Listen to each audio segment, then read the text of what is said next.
Joined by absolute legend Dick Campbell. How you doing, Dick? I'm getting very good, son. As you can see, it doesn't get any better. Welcome to my humble abode. Lovely gaff, eh? Beautiful. You'll be happy with how the season's went so far. Talk to me a wee bit about that. Yeah, I know, but it's like everything else, Ross. You don't win anything in Christmas, son. You don't win anything for being top of the league in Christmas, New Year. When you win it, it's when the trophies are all getting handed out. You have to say to everybody knows that, what a season they've had. But it's only half time, and I'm, as you can see, I've been desperately trying to keep the lid on the whole thing. But we're now at a situation where it's 99.9 certain that we're going to stay up, so let's see what happens after that. Just want to go back to the start and just ask you what your early football memories are growing up. My early football memories? Aye. You kidding? You were here for about 10 years. Well, I was born and bred into a miner's family in Hillabeath. Went to Hillabeath Primary School, just right on the border with Cowdenbeath. And 3 brothers and 3 sisters. My dad was a miner, and my mum was just full of love. They didn't have an awful lot in terms of monetary things. We were quite poor, actually, you know, but we weren't poor in love. We were that poor. In 1962, somebody broke into your house and painted the hall. That's kind of relation to you. And then I've started playing football, and my life has assigned for Dundee United. But I played with my brother Ian and Big Jim Leishman. A lot of boys, 5 or 6 of the teams went full time. I played for Town Hall. I scored 123 goals in one season. My brother scored 83 or something. I was a striker. Big Leishman was the centre half, and won the Scottish Cup. I actually played with Leish when we were in the Cub team, Scout team, primary school team, senior team, Fife team, Town Hall team, Dunfermline team. He's a Jonah. That's what I keep telling them. Went to Dundee United when I was 15. Could have went to Leeds, could have went to Man United, should have went to Liverpool, but they wouldn't want me. Right, so I stayed where I was and went to Dundee United. Got homesick, come home, started serve my time as an apprentice, shipwright or plater in Rosyth Dockyard. Went to Dunfermline when I came out my time. The rest is history. Never in my wildest dreams did I think I would still be in the game. I'm 68-year-old now. Started when I was 15. 53 years I've been in the game. I don't feel, honestly, Russ, I don't feel as if I'm that age anyway. I still as enthusiastic about everything that I do. Never in your wildest dreams would you have thought that I'm still in the game and still being a manager after 33 years. Unbelievable, eh? It's unbelievable, really. But my family, my brother Ian and his family, my sons, all my sons have played for Scotland at some level, be it school football, be it college football, be it amateur football. They've all represented their country, and we're a football family. So, I always ask everybody this: when you were at Dundee United, what would you say the main differences between academies and kind of breaking into the first team then? Or well, we didn't have academies then, you know. It's well documented how close I was to Walter Smith. Walter and I, and along with an R7, stayed in a big house in Arbroath Ferry, and Walter kind of looked after us. So we never had academies as such, you know, that wasn't the end thing. You either played in the reserve team, and the reserves played on a Saturday. If you were at home, the first team was away from home, or vice versa. But I wasn't there long enough, really. I'm not sure about academies. I'm not sure about academies at all. You would have to, I would need to seriously think about what's happening in Scottish football, in Scotland anyway, about the lack of young players coming in. But the amount of money it costs is invested in it.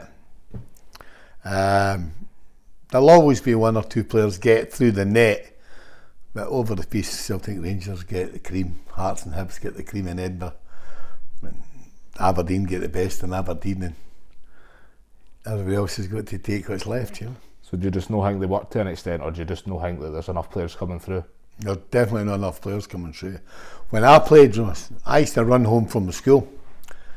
Run home with my two young brothers. My big brother was a captain in the army. He was a great player, and he died suddenly 10 years ago. I miss him every day. But we used to run home, show the bag down, and get the boy. Now, the day I run home, they walk across the zebra crossing looking at a mobile phone. No doubt in my mind that angers me. They kids don't want to be footballers. There's too many other things to interest them now, for me. Do you think they're pampered a wee bit? Eh? Do you think they're pampered a wee bit nowadays in academies and pro youth levels? I don't know if they're pampered. Pampered's the right word or no. The people who run the academies will be very, very professional and very, I wouldn't say school teachers, but they'll teach the laddies how to behave themselves and how to live like a footballer. It's a thing that I never done, you know. When I played, I never treated the game with respect. I was a smoker, I was a drinker. I liked a wee bit smell of the perfume. Girls and all that were on your life then. But I treat the game with respect far more now than ever I did. You've got to treat the game with respect, and you've got to work hard. Now, one thing we did do when we come home from school, we battered the ball against the wall, and the harder it came back, the better you got at controlling it, and the better you got at controlling it, the harder you hit it. If you're asking me if we're too soft with them, there are certain things in football that you could get better at. For example, passing and running and fitness and all the rest of it. But you must have a mentality to play the game. Everybody in their life will look back and say there's kids in the street that were brought up, we were better than them. But that's all we did, Ross, was play football every single morning and night, Sundays, 25 aside, threw the jacket down, and you know, that's all we did. Just practiced and practiced and practiced. Ryan Smith was the guru in football, and Kenny Dalglish writes about it in his book. The more you practice, the better you get, the luckier you are. And all you do is practice. You're not going to become a natural footballer unless you practice. You know, natural footballer will be there, skill, wee bit of skill, fitness, attitude, and all the rest of it, all that. But the rewards now, for being a footballer, are just absolutely phenomenal. Jeez, oh. I can imagine when you were playing, the changing rooms must have been pretty ruthless. What is the worst thing that you've seen happen to a boy? I got a hit right off the coop. I used to have a fag at half time. I remember, I tell a story. I went to Cowdenbeath when I was a month in my 17th birthday, and I was in the first team. Mm-hmm. And Andy Cannell was the captain of Cowdenbeath, and we were in the old first division at the time, Celtic and Rangers and all that. I was only a kid. And Jim MacArthur, the agent, I don't know if you've heard him or not, but he was a goalkeeper. Aye. And he was in the school with me. And it was the day the 4-step rule came out, where you had to, you know, you could roll it and take 4 steps. And it came out, and we were playing, coincidentally, Arbroath at Arbroath. And I was playing for Cowdenbeath, and Jim MacArthur rolled the ball out with a minute to go. We were winning 2-1, and we were going really well. And we Eric Sellers nipped in and got a toe to it. And the two of them wrestled about, and the referee assumed that Jimmy had pulled Eric Sellers down and gave a penalty kick, and we drew 2-2. You're asking me what happened? We went into the dressing room after the game, and the boys started giving Jimmy MacArthur dog's abuse, but he was in the school with me. Jimmy was only 18. And of course I stands up and says, "Oh, stop getting on to him, he didn't mean it." Bang! Andy Cannell hit me right off the chin. Almost knocked me out. You speak when you're spoken to, son. That's a fact. You wouldn't get that now. No chance. I've never forgotten that. I've never, ever forgotten. As my dad told me as well, see, opinions. I like listening to the opinions when I ask for them. I don't like the people that want to give me opinions. I don't listen to people who want to give me opinions without me asking for them. And I also accept the discipline of being a footballer on the pitch. I was a hardy guy on the pitch myself. I could tackle and I could pass and I could stand up for myself, but I was also part-time in my life and full-time in my life, and I've been like that, you know. But that would be my lesson learnt from me: don't speak unless you're asked to speak. And talk to me a wee bit about your pathway into management. How did you first get involved in that? Oh, God almighty, son. Well, never in your wildest dreams would you have thought that I'd have been a staff coach. Me, a staff coach? God almighty. When I finished my career at Brecon, if you look into Wikimedia, I think they're quite good that they say something like Dick had a somewhat lukewarm football career, you know. That's short for telling you were pretty pish, you know. But I think I played 300 or 400 games. No, I'm not sure. But I ended up at Brecon, you know. I was up north. I was playing for Ross County up north, earning big bucks up there. And then I came down to Brecon, where my brother was. And then I signed for Brecon City. I was there 7 years. John Ritchie, one of the best mates I've ever had, died a couple of years back. And he was playing with Brecon City at the time, and there never a day goes by that I don't think about him either. And I kind of was working in the dockyard as a shipwright on the nuclear submarines. And I'm talking to you now as if I know what I'm talking about, right? I couldn't put a tail in a sugar mist, right? However, I got a phone call from David Will. He said to me, "Dick, we would like for you to reconsider retiring and we think you could be a manager." I says, "David, stick that coaching up your arse. I'm not really that type of guy, you know." He said, "It's a pity because Andy Roxburgh and Craig Brown are keen for you to go down to Largs. And of course, Brecon will pay you expenses, out of pocket expenses, and they'll pay for your coaching." I says, where is this coaching course about? He said, "Down in Largs." And there was an article in the Daily Record that week saying that Largs was the busiest night spot in Scotland, and there was 8 birds to 1 boy. I says, "I'll have a bit of that, right?" That's all happened. And well, I must have done well. I went down along with a lot of people who are still in the game yet. Jockey, Jimmy Bowen, Jockey Scott, Alec Ferguson, Craig Brown, Watty Smith, Archie Knox, and all the boys were all the staff, right? So I must have done really well in the first 3 years because they've asked me as soon as I come out my badges to go straight on to the staff. What a compliment that was. Unreal. I think they only asked me is because they were short. But Alec talks about it, Alec Ferguson, and Craig Brown talks about it.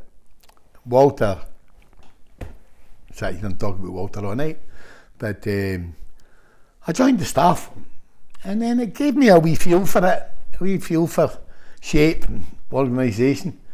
The biggest thing is the psychology, you know.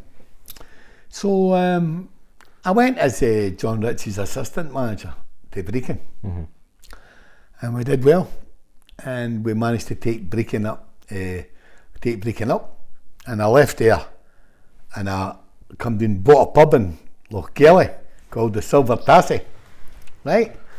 And I packed in football again. I had 3 young kids, and I'm sitting in the pub one night, and in walks Bert Payton and wee Mo Hutton. Wee Mo's the kit boy at Dunfermline. I was Mo's best man. I actually physically wasn't, but I was right up until the day before it. I got pulled into the first team the day before the game, so we had to get another best man, but right up until the last day anyway. Mo's a close friend of mine. In walks him and Bert Payton. Dick, we need a hand. I says, what do you need a hand for? We've taken Rosyth Juniors and we're wanting you to come and do the coaching. I says, Rosyth Juniors, stick it up your arse. I'm not going to this. I get one night off a week. It's a Thursday. Well, she'll kill me. Bert's Bert. What an attitude he's got. Dick, why do you not just come down one night and it suits you and gear us away? So I'll tell you what I'll do you, Bert. I'll come down and I'll let you come what you're needing. I'll come down on Thursday night and do a session for you. That's your first night, innit? Aye, your first night's Thursday night. I goes down, there's 2 players there. Right? There's more coaches there than there is players. Right? And Bert takes a job and one thing leads to another, and Anne-Marie says to me, oh, you better go with Bert, you're wanting to go anyway. So I went there for about 6 months. Great. Got, I think we got Rosyth into the quarter-final of Scottish and won a couple of cups and that sort of stuff. So I decided to sell the pub then, right? And get back into football. Or, you know, the pub game, it was really good the first 5 or 6 years. My brother Ian and my brother-in-law James, my wife's brother, they had money in the pub as well, so we lost that. Wasn't a lot of money, but we lost it and I wasn't pleased. Sold the pub because it was getting, drugs were coming into things, and anyway, we got rid of the pub. And I went back to the doctor, right? No, I went to work at C.R. Smith. My twin brother Ian was the only non-family director at C.R. Smith, right? So he got us a job, smart arse. Ian got me and Bert a job. Fucking honestly, must have been the lowest pay I've ever had in my puff, right? And I'm standing there with night shift, me and Bert are night shift, and Bert's picking me up at 5:45, right? 6 o'clock start, and I've got the piece made up. Corned beef sandwiches and a wee bit of cheese, right? And I'm standing there in the box, and Bertie comes up, flashes the lights, and I'm like, oh, fuck, I can see you, Bert. Comes out, he says, right, where are you going? I said, where are you taking me to the night shift? He says, you're not going to the night shift, you're coming with me. I've took the Dunfermline job and you're my assistant. And I fucking quadrupled my wages. And I booted that fucking piece box over that front gear, and the seagulls were, I was throwing everything at them. And then I went to Dunfermline, and the rest is history, really. Dunfermline, I had great times here. I got sacked here and I was top of the league. John Yorkston took over. And it's in the minutes, he didn't fancy me, he wanted Leishman. So let that be known and written. The first defeat I got, I was, St Mirren won the league that year with 8 points. When John Yorkson sacked me, I was joint top with St Mirren, right? And Jimmy Caldwood come in then, and they managed to get up at the end of the season, 8 points behind. And goal difference, but fine, that wasn't Jimmy's fault that I got the sack, but it was John Yorkson. They then proceeded to go and lose £10 million in 10 years, which just breaks my heart when I see that. But listen, that's the way football, in me to now. I go to Brecon as a manager, and it all started then. I take Brecon up 2 leagues, no me, my team. I had my brother Ian with me, I had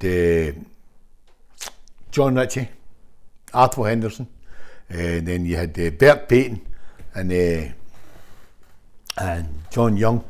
They were all great friends of mine. And could you believe we took breaking up 2 leagues?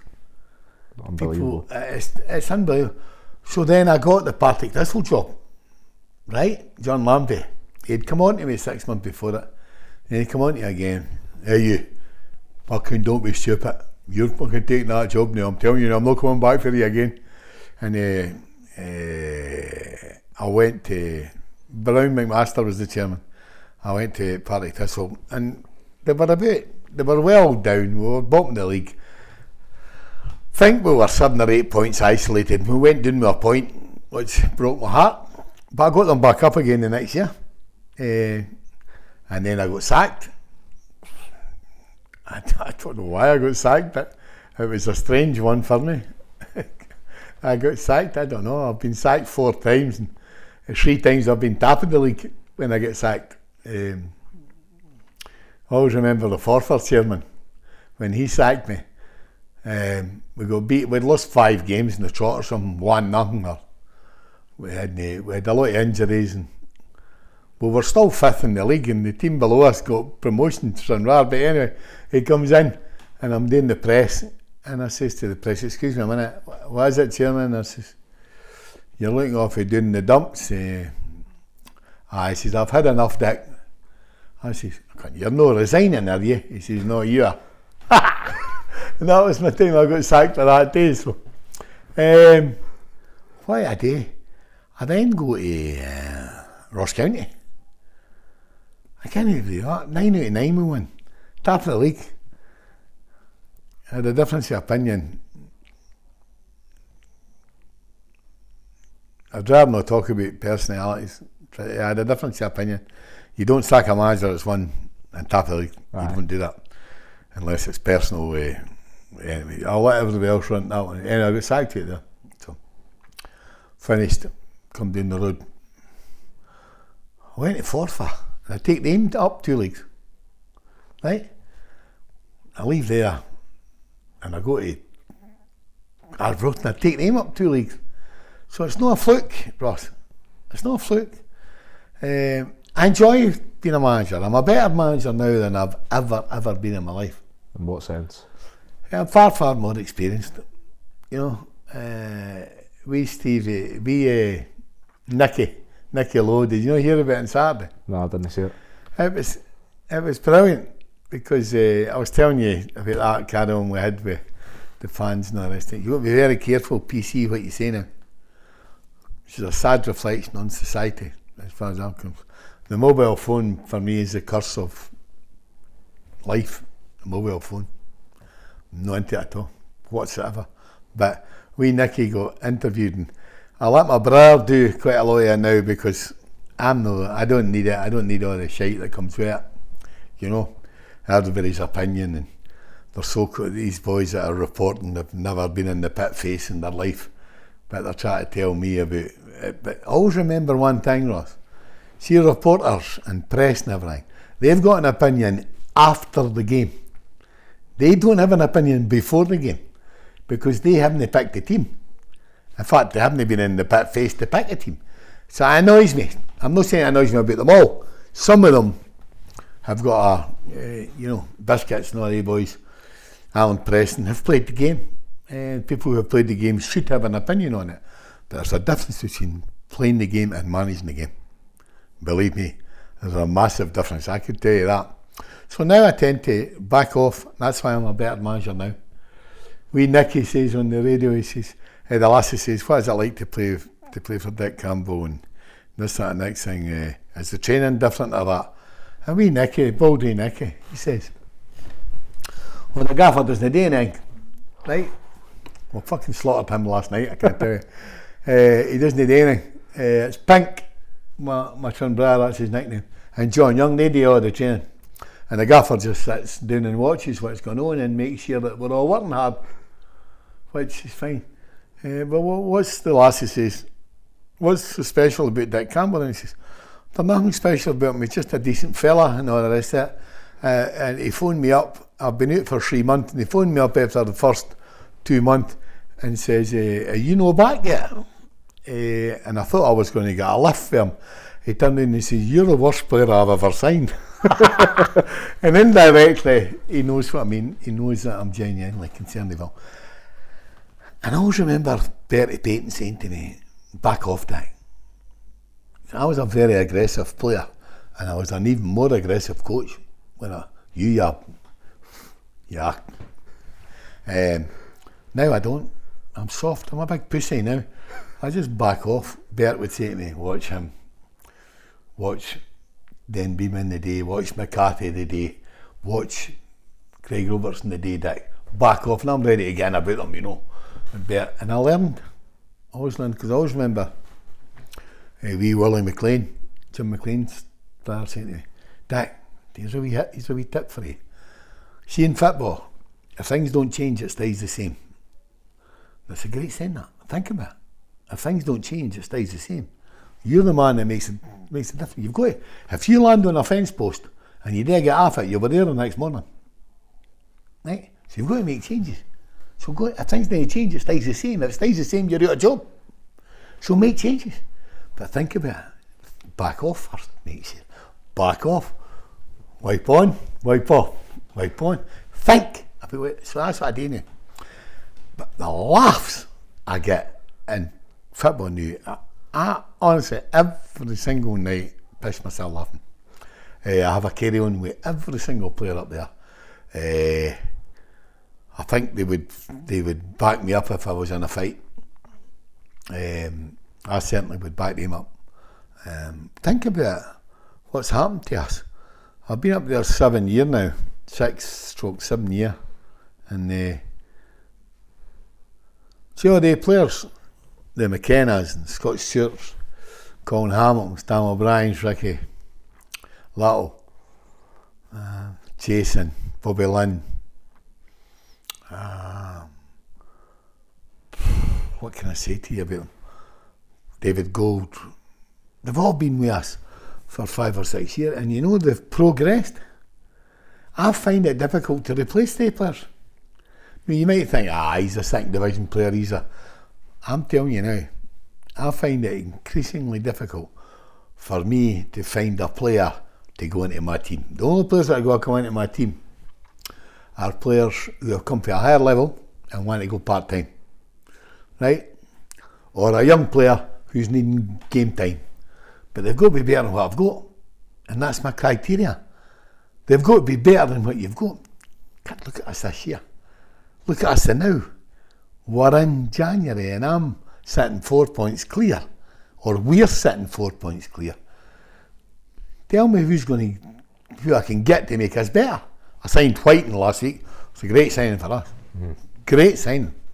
Whiting. Absolutely. Great player. They didn't seem to think he's a great player at them, fella. But that's football. That's about opinions. What's in front of us, we don't know. So that's my whole... I've been talking for half an hour here. I'm needing a glass of water. How important is recruitment now in football? It's everything now. It's everything now. Every single thing now, recruitment. At every level.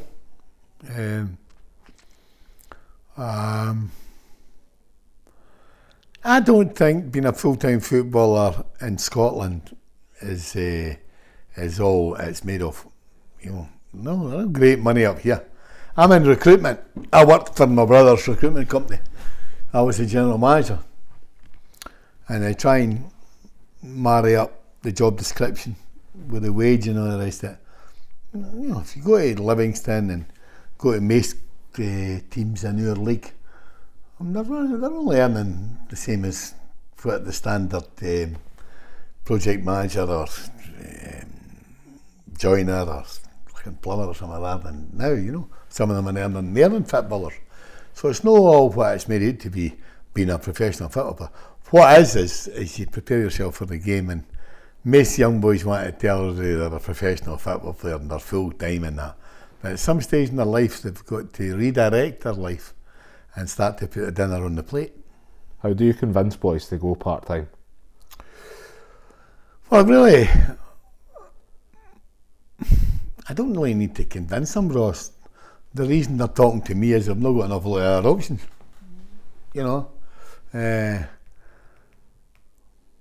Chris Hamilton, who I think is a fabulous player. Might not be good enough for Hearts, and that's why I believe in the loan system. Robbie's gave him to me. He's full time and he's on loan to us. He's a perfect example. I need to convince him to go part time next year. Now, depending on where we were, I might turn in and go 3 days a week next year. Depends on where we are. How do I convince him? We pay good money. We pay right good money at Arbroath. We're no dumb ones. You know, we didn't. You add what they're getting for me and then get for a job, then they've got a right good living, you know. You can't be lazy. It's the lazy ones that want to be full time and pose about, you know. That's a great thing. Bobby Lynn was a great example to everybody. Came to me when he was 34, 35. Do you know, Bobby worked in a boutique in Dundee, right?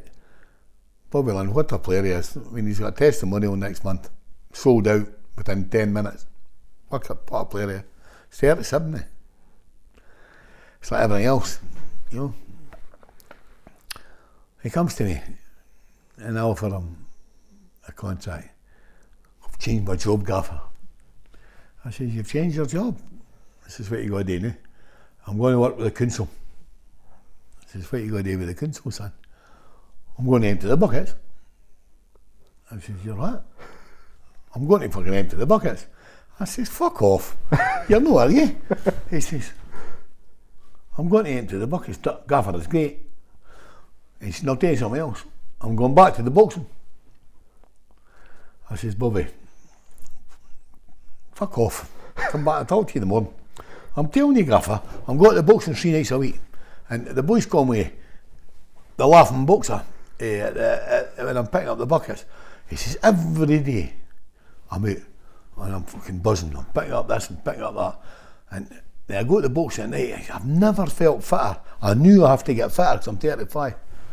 And what a season he had that! What a season! He won the Player of the Year that year. Scottish Player of the Year he won. What an attitude! He didn't need Ross. Didn't need me to tell me he knew himself. And that's what I've got. That's what I've got. At Arbroath, I've got a lot of good players. My big major problem is nobody wants to leave us. And you can laugh at that, but it's a mystery for me. But nobody wants to leave us. The club look after them magnificently. I describe Arbroath as a good, clean football club. Everything's all painted fresh and everything's lovely. Hospitality's fantastic. The way they look after the player, their wages and expenses and their kit and everything like that, it's fabulous. It's a great place to be. You said about your promotion record with Arbroath and Brecon. See, when you go into a club that's maybe struggling a wee bit, what's the first thing you look at? The people. You look in the eyes of the players. And you could tell 5 minutes again if he's going to be one of your players or not. Because the first thing you do is you get rid of them. See guys who are trying to be smart arses and try to day you in. Nobody will day me in because I'm can fly out on them all. I'm like Ali Ferguson, which I could tell just by talking to a boy, he's at it, you know. I always remember a wee story. Gary, what's his name? I signed up Forfa. When Gary came in. When I joined Forfa, champed the door. Wee Gary comes in, he's a right Dundonian. He's only 18-year-old. They finished both in the league. And I'm sitting with John Young and my brother, and wee Gary comes in. Hey Gaffer. I says, what's your name, son? I'm Gary. Hey, my Gary. I says, what you want, son? I just want to tell you, Gaffer, that I think I'm good enough to play in your first team. I says, you're only 18, son. You finished bottom of the league. I like your attitude that you want to play, but why would you think that you're good enough to play in the team that's bottom of the league? Eddie and Ken, I just want to tell you that I think you should be in your first team. I says, I'll tell you what I'll do, son. Why don't you go outside and have a walk around the pitch, right, and come back in and talk to me, and then we'll talk about it again, you know, because I think you're still on the pitch. Right? So anyway, he goes away and he comes back in. 2 minutes at the bucket. John goes, I said, what is it, Gary? I still think I should be in your first team. And I loved that attitude. See that attitude of determined to know why you're not playing. And the good thing about, I've earned the right to have an opinion on it now. See young managers who think they know everything. I used to be one of them. I did. Until I started thinking before I opened my mouth. Right? And players must know every role they've got in the team. When you've got the ball and when you've not got the ball. Players must know why they're not playing. And players must know what they've got to do to get into the team. And if you're not telling the players why they're not playing, or telling them why they're dropped, or telling them this, you're cheating. In my opinion. Nobody, I tell ours the player before a game. Kenny Dalglish writes in his, and I sympathise, I totally agree with Kenny's attitude to it. Kenny writes and thinks he didn't need to tell players why they weren't playing. He thinks they knew themselves. And I think there's a lot of truth in that as well. But the way I work, players put themselves in the team. Players put themselves out of the team. I don't do that. I'm only the manager. The biggest tool that I have as a manager is the power of selection. When they walk into that dressing room, when I walk into a dressing room on a Saturday, there's total silence. Because why? They're all wanting to know who the fuck's playing. Right? And that's what comes with experience, and it comes with respect. There's two things I would say to you, fear and respect. See if players fear you and they don't respect you, you're a bowhead. See if they respect you and they don't fear you, you're soft as fuck, right? You've got to do this, there's got to be a bit of respect, a bit of fear, but there's got to be a bit of fear, right? But there's got to respect you. So it's all right bumming your load off, and we haven't, 33 year. As you see, there's another package came in there for Manager of the Month again. 37 Manager of the Months. I don't think a lot of people have beaten that. But when you win the Manager of the Month, it's a reflection. Fuck's sake, on the rest of your staff and the rest of your team. Fuck, I did, it's very nice accolade. You can see the representative stuff earlier. And there's another one came in today. I've got enough as gear with a bottle and here with a style. But seriously, Ross, and you're getting an exclusive. I have no idea what's going to happen this year. There's some telling me that there's something going to happen because we're a good team. I'm not just saying that part-time or fuck all. It's nothing to do with me. We've got a good team. We went down to Ayr last week and played like a fucking shower of fannies, and they know that. I didn't need to tell them. I just went in and said, that's it, walked out the door. They responded well, went down to Wraith Rovers and comfortably won the game. Massive result. We've got a massive games coming up. I'm telling you now. We've got Darvel, and we have to deal with that. They'll be thinking typical Ayrshire. They'll be thinking they're going to win the game. Right? We have to do something about that. We're at home to Partick Thistle, we're at home to Kilmarnock, and we're at home to Hamilton. There's 4 home games. God only knows what's going to happen by you go into the last quarter. Our objective has been reached. We're staying up, right? I'm telling you now, that's the exclusive. We're staying up. Is that the first time you said that's that? That's the first time. You're getting it tight, right? We'll stay up. Because I can't see any of it, And that was your objective at the start of the season. Nobody has ever kept a part-time team up 3 years in the trot. We're the first to do that.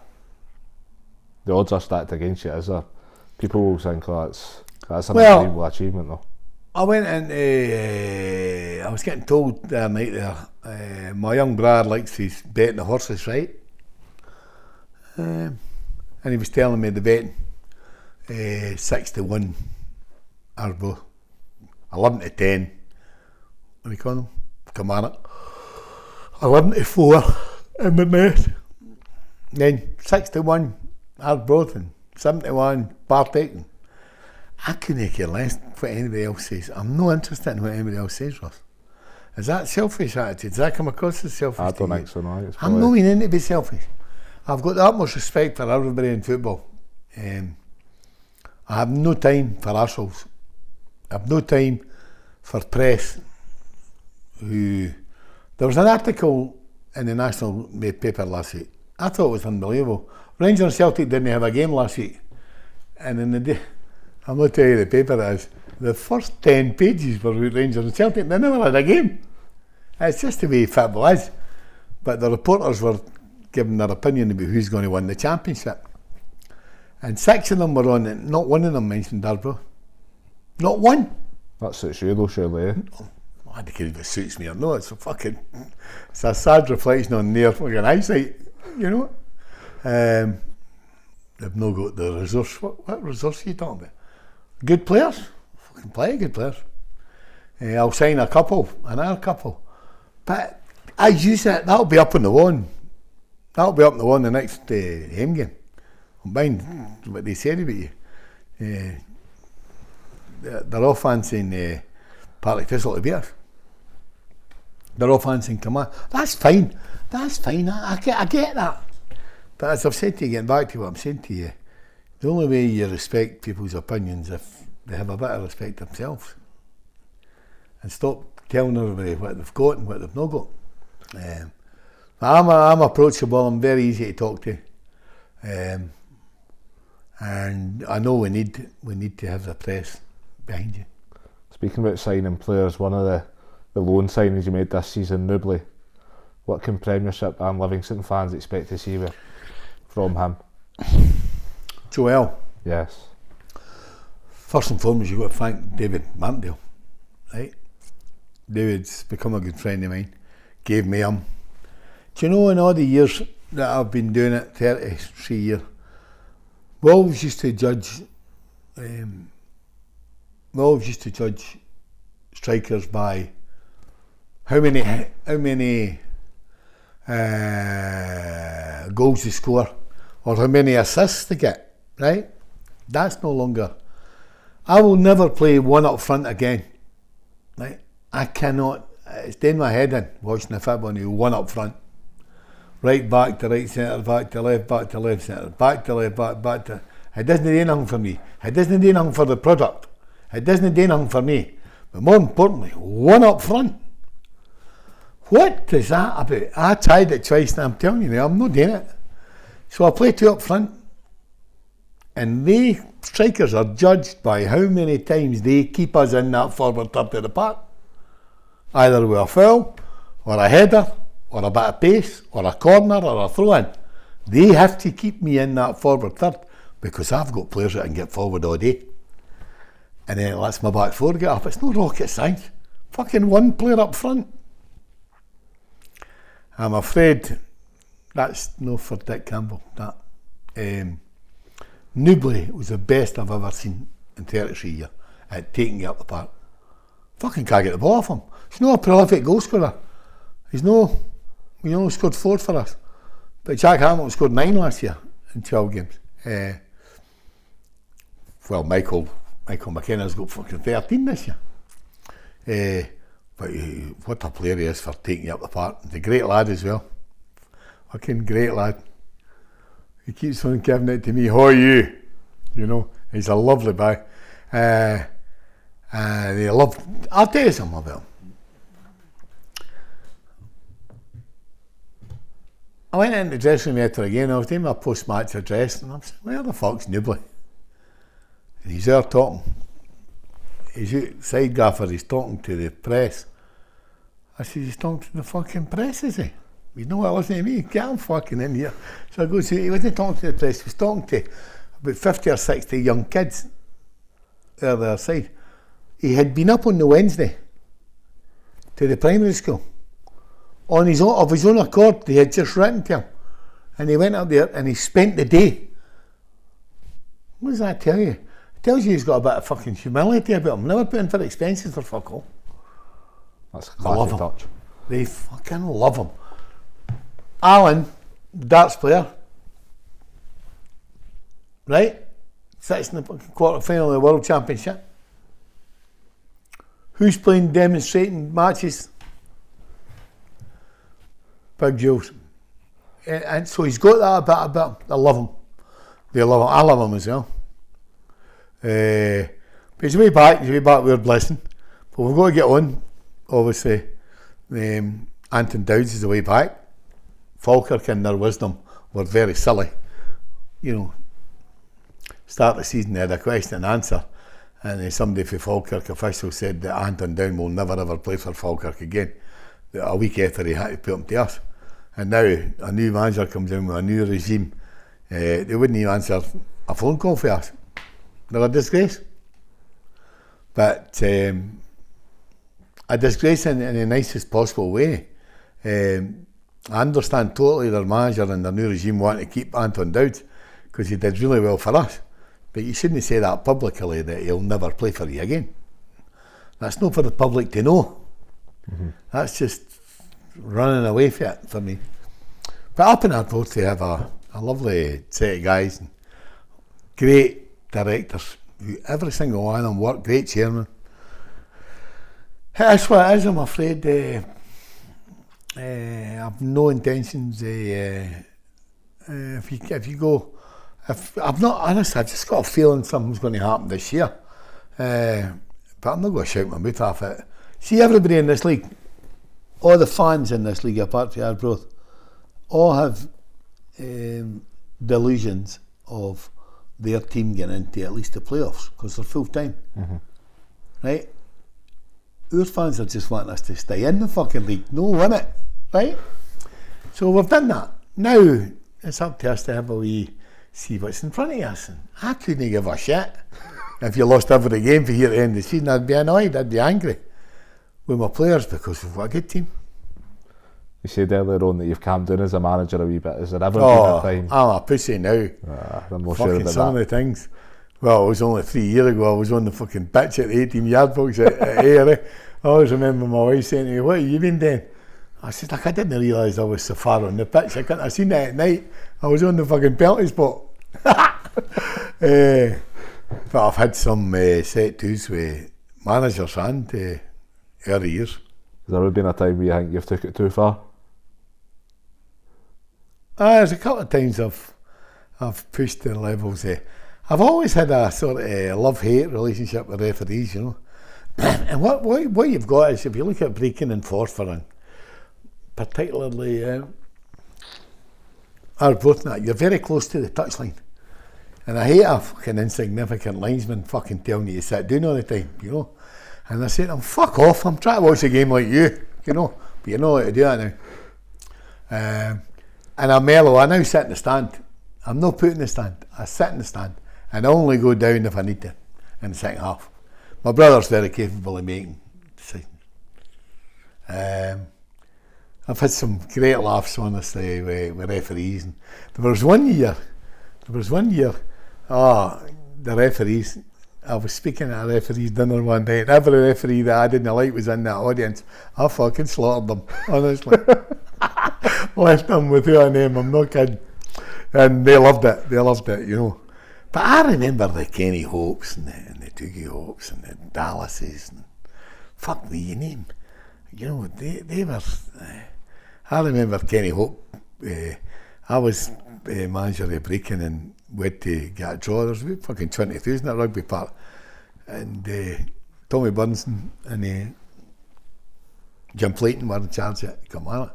And we're only 10 minutes into the game. Kenny Hope fucking walks up and he gives you the finger and all the rest of it. And he comes on and he pulls me out, and the fucking Kilmarnock fans were giving me fucking belters, you know. Kenny says to me, "You might think there's fucking 22 fucking idiots on this part. You might think I'm fucking 23. But I couldn't give a fuck what you think, Dick. Would you mind just shutting the fuck up and sit down?" And I love that.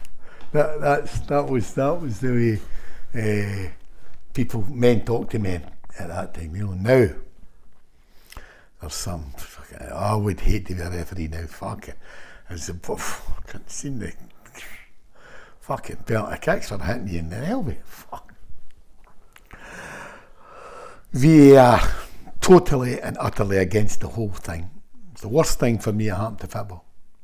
Nobody can talk about it in the pub. The game is about what you can talk about in the pub. 6-step rule. The second phase of offside. What the fuck's all that about? I don't think anything they've done in the last FIFA in the last 10 years has enhanced the game. But then again, that's why they don't ask people like myself who's been in it that long. Nobody ever asked me my opinion. Never. And I'm the longest serving manager in Scotland. I need to ask you, listen, I've been to Magaluf a fair few times as well. Talk to me about the yearly Magaluf trip. Is their second home. I've been gone for 1991. Every year we go and we meet the same boys, tell the same stories, probably the same fucking stories we tell the week before, but it's all football guys. We used to go fucking Airdrie and Wraith Rovers and I could write a book about all the boys we used to meet at the football. It was brilliant. Still go. We still go to this day. It started off with Dunfermline and the team going. And then the directors started to go. And then we just kept it going. So we go twice a year now. I play in a charity golf thing in September. I take John Young with me and Big Rab. And Magaluf's, it's a great place just to go and talk about your season, get pished and fall into your bed. It's really funny. I'm going to my bed about 9:30, 10 o'clock at night because I've been on it all day and everybody, the rest of the youngies are just going to eat. You know hitting the strip about that time? Never. I've never been out a strip. Have you not? I didn't go out a strip, no, fuck. Piano bar in the Britannia, that's a lot. I thought you'd be at Boomerang and that. Eh? You had the Boomerang? No. Club, fuck, you'd be all right. I used to go to the Plaza, but I'm too old for that too now. I can't ever bother walking all the way along. If I go to 4 o'clock, from 4 o'clock, piano bar. 7:30, 8 o'clock, pizza, something to eat. Into Britannia for a couple of hours, back to the piano bar, into Britannia, back to the piano bar. 10:30, Ruby Murray, up the road. That's the only hope I've got in my pocket, honestly, is a kebab. You've mentioned him a couple of times. What's your relationship like with Sir Alex? Sir Alex is just a nice guy. He has that. I was talking to Jack Ross yesterday about something else, and I like phone Jack as well. Alex, he's one of his best pals in the game is Bert Payton. They're very close friends, you know. I just know Alex, and I'm proud of that. And I'm proud of the fact that he goes out his way to phone you up and tell you, well done, you know, and that's not the next thing.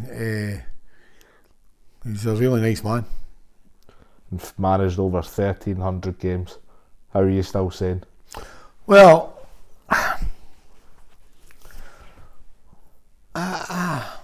we're kicking on. But that's as a coach, and I think I'm just over 1,000 now as a manager, and as a coach I'm more than 1,300. But it doesn't really matter. Am I still motivated, Ross? Of course I am. Saturday's football day, son. You get up in the morning, you get the tap set a wee bit, brush, get yourself through here, get your toast and poached eggs. It's a ritual. Then you get into the football. Then you get into that car. I get into the car at Kinross from my brother Ian. I fell out with him before I get to Perth because his team is totally different from mine. John doesn't say nothing. John just nods his head and drives away. You know? You get Big Rab at Dundee, and that natural enthusiasm for life is important to me. For life, you know, not just for going to a football game and all this. Love the training. Love the laughs, love the team talks. Team talks are hilarious, you know, I'm telling you. I remember one time, I says to Ian one morning, Ian, you take the team talk today. What? I says, you take the team talk, think about what you're going to say, then you just dive into it. So we goes into the team talking. Fucking think. Ian comes out. I said, right boys, listen in here. Ian's taking the team talk. I was fucking. This is about Barry McGuigan the day, boys. Oh, the players are all fucking looking about. Barry McGuigan. I said, Spink, what's Barry McGuigan about? What's Barry McGuigan? He doesn't attack unless his defence is there and all the rest of it. And when he does attack, he does it at speed and he gives it every fucking thing and then he backs off and all the rest of it. You're playing in the biggest pitch in the country. And of course I turned around and I said, stop there, Pink. What is it, Gaffer? I says, it's not the biggest pitch in the country. Aye, it is. No, it's not. I says, it fucking isn't it? It's not an international size pitch. So he comes up to me and starts fucking duking with me. I said, oh, fuck that. So I drops, right? Stretch my check off and starts fucking duking about. And he fucking swung at me. Ah, fucking just let one go and fucking banged him, right? And down he went. And the tears were fucking rolling about the flare. And the funniest thing is, seriously, we get up, see the players, they're away getting fucking stripped and ready. They weren't born their fucking arse. They weren't born their fucking arse with us, I'm not joking. Ah, superb. I could write a book about some of the fucking things that we do, you know. Oh, I've walked into, I mean, John Young's walked into the dress with a big pair of boxing gloves on one day, get fucking tight to people and all this. It's brilliant. I just love the football crack. And it's the best team talk I've ever done. We're playing, funnily enough, it's for Arbroath against Forfar, right? I said to them, it's the 17th, no, it's the 14th, St Valentine's Day, February. They're 10 points in front of us, right? Forfar beat us 1-0. That was the aim. Fucking 10 points, 13 points in front of us with 9 games to go. We fucking hit the post, right? We had 2 fucking sitters and we missed a penalty. I goes into the dressing room and I said, right, pay attention. Hey, look at me, I've been looking at you cunts for 90 minutes, come on, look at me. Blah, blah, blah. Telling you now, play like that today. They were expecting a doing for me because I'm well known with my wraths, you know. Play like that between here and the end of the season and you'll fucking have a championship for all your bairns. Do you know this? We went and we won 8 out of 9 games. We did. We won the championship with 7 points. Forfar never kicked another fucking ball. I just had that feeling that I couldn't condemn them. They were magnificent. So that tells you on reflection, Ross, it's not all about fucking teacups and the days are all finished. I've had players with the fucking show. But however, finally I would say to you, my reputation kind of, I don't like people assuming that I go about effing and seeing every day of the week. I'm quite an intelligent man, you know. I had a lassie on the last week. His language is somewhat questionable on the radio, and I'm saying, so have you been in a dugout hen? You know, because you couldn't question me for going swearing in public and all the rest of it. Yeah, I do a lot of charity work. My charity work's important to me for censored gardens. I do a lot of build censored gardens for people who have got dementia. My mum died with it, so it's important to me. But I don't go about effing and seeing every day of the week, but I'm afraid when you're in a dugout, it's synonymous with the game. You can't even jump out the dugout and say, oh, don't do that. Fuck off. You know, that sort of stuff. I couldn't see you doing that. No. But there you are, I don't know what's in front of me. We'll see what's in front of me. I'm 69 this year. So let's see if we can at least get to 70, you know. We'll finish off with some quick fire questions if that's alright with you, Dick. Of course you go. So the favourite game you've managed in?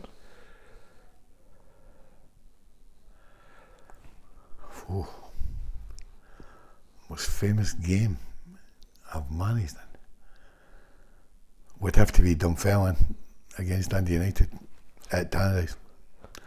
We won the game. That kept us. We won the championship. But we won the game. Everybody in the paper in the morning, it was 7-0. Right? Jimmy Bone, no, 7-1. Dundee United were playing Dunfermline. Dundee United had the trophy and everything there, and they only needed to draw. And Morton were playing St Johnstone. There was 8 local teams in the local derbies, and that year we won it. But at 7-1, 7 managers had went for Dundee United, and 1 manager had went for Dunfermline, and the 1 manager went for Dunfermline was Jimmy Bone. Well, I was Jimmy's best man, so Jimmy couldn't go against me. But honestly, talk about backs to the wall, fabulous game. The best player you've either played against or managed against? The best player I've managed was Jackie McNamara. They went on to become the Celtic captain. What a natural enthusiasm he had for the game. The best stadium you've played or managed in? Well, you would have to say,